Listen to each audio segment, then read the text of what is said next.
Hello everyone, this is Beastly Eel, and in today's episode we're going to be talking about my top 10 anti-heroes. Now what is classified as an anti-hero is a human creature, whatever you want to call it, that does things that are both good or bad based on how they're feeling at that moment in time.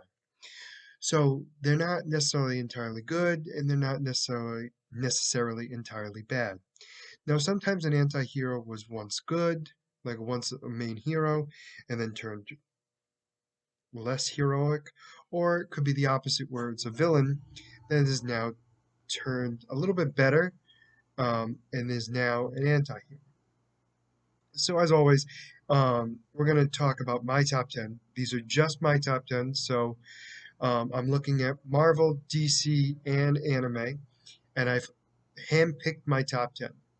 So let's get right to the countdown. So number 10 on this list is Deadshot from DC Comics.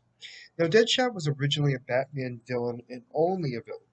So he would, and he was, I would be nice enough to say B level hero. Master marksman, able to take out his kills miles and miles away. It wasn't until he kept getting arrested by Batman where we got to see him be more of an anti-hero with the teamwork of Task Force X. Now, Task Force X is most notably known as the Suicide Squad, which is what the team he leads at times, and because of that, he does things that could be good, but not necessarily doing it for the better of the world. It's to keep himself alive. So he's definitely low on this list because he, even though we feel bad for him because of his daughter and everything else, in the grand scheme of things, he's really not a good guy still. He's definitely still on that evil side where he's doing it more for the fact that he wants to do things his way and survive, basically. So, number 9 on this list is a little bit opposite of Deadshot. So, this one's Red Hood. Now, Red Hood is a vigilante who was once part of the Bat family and later joined back in. So Jason Todd was Robin first, crime fighter, teamed up with Batman.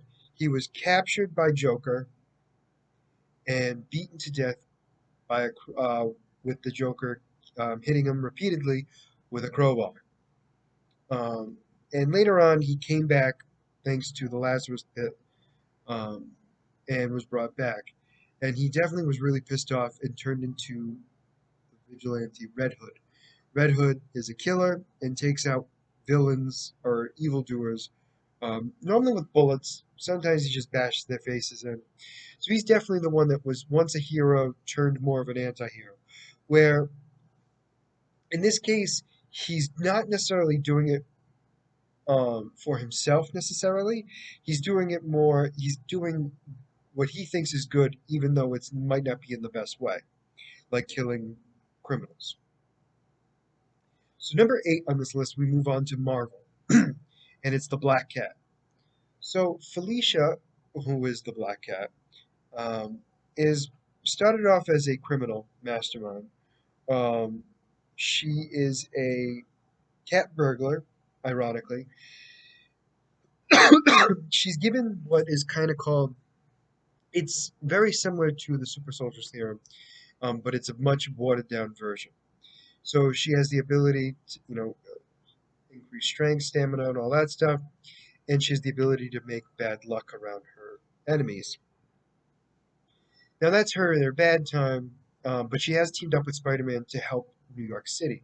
So she's not always been bad. She does it when it benefits her in any way possible. So she's definitely one who definitely tries to do things good, but most likely for reasons to make herself better.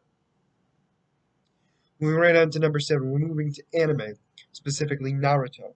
And the first person I think of is Sasuke Uchiha.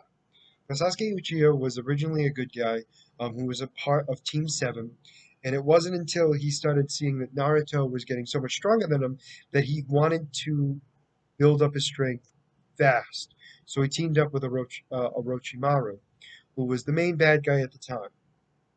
because of this, turned into more of a villain and later became an anti-hero, where he was pretty much doing whatever he wanted at any moment in time. So it wasn't so much that he was, completely bad or completely good. He just wanted to basically get stronger. And whatever that meant for him that he had to do, he did it.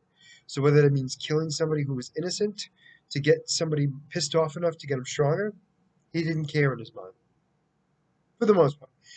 I mean, at times he does care, but at other times he doesn't. But that's what makes him more of an anti-hero. It depends on the situation and how he's feeling at the time. But definitely a very powerful ninja in that universe as well. In fact, I think he's considered the second best character, strength-wise. I believe it could have changed, but I'm pretty sure he's definitely one of the most powerful ones. That's for sure.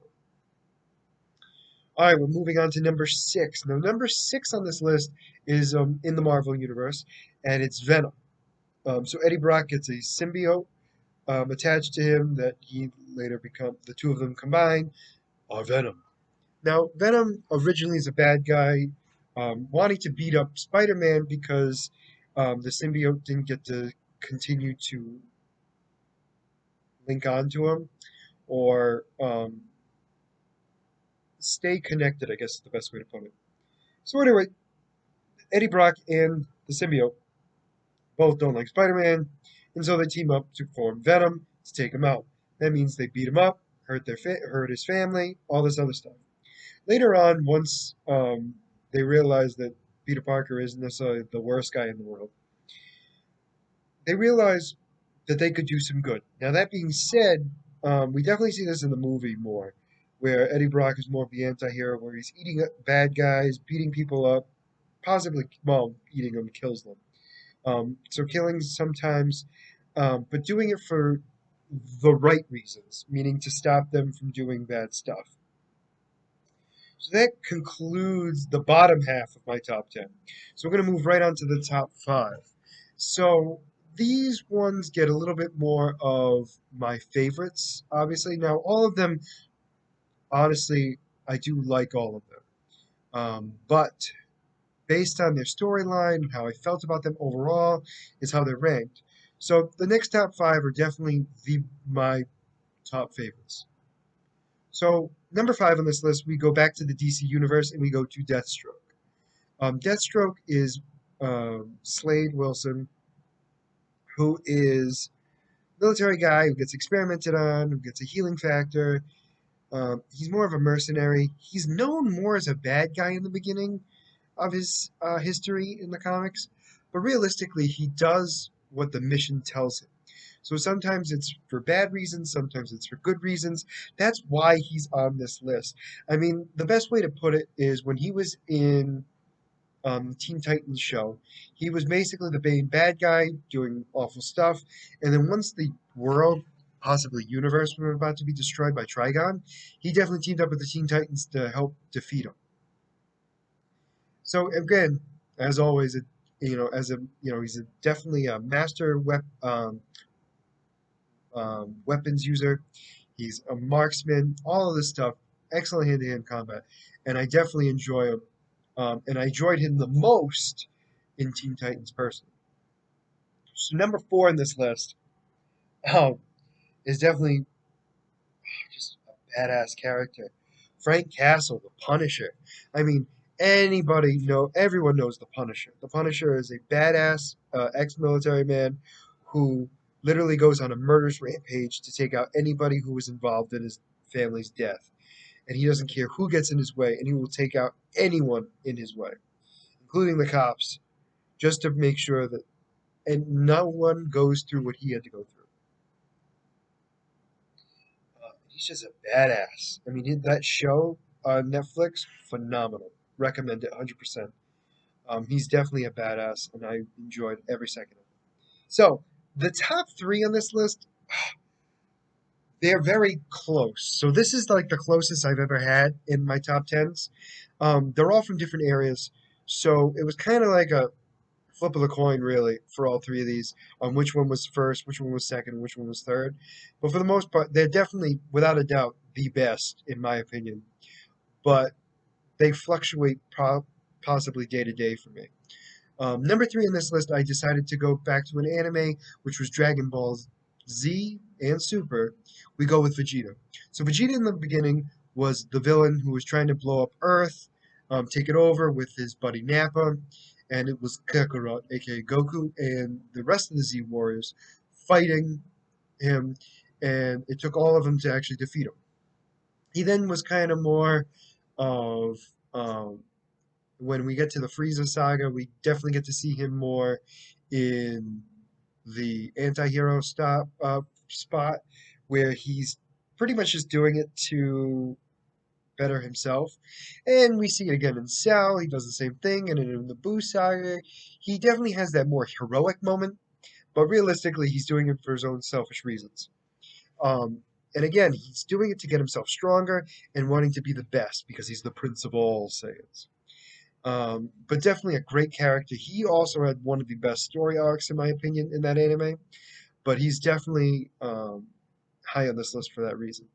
So number two on this list is in the DC universe, and it is actually Harley Quinn. Now, Harley Quinn is one of my favorite characters of all time. So she starts off as the sidekick of the Joker, definitely full-on villain in the beginning. Well, before that, she was a psychiatrist working on getting herself better. She gets corrupted by the Joker, turns into Harley Quinn. She then basically does everything the Joker wants her to do for a while, and then she finally snaps and goes away from him. And this is where she kind of becomes more of the anti-hero, where she's not really a bad guy, but she's not really a good guy either. So she does stuff like bettering her city.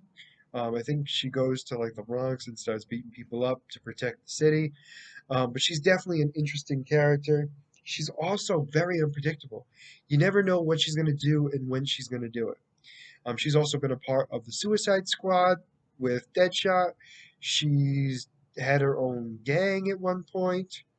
She's just an overall great character because you don't know necessarily where she's going to go. And that's really one of the best ways of being an anti-hero, in my opinion. It makes it entertaining, I should say, because you're never quite sure how or why they're going to do what they're going to do, which is definitely makes a story interesting.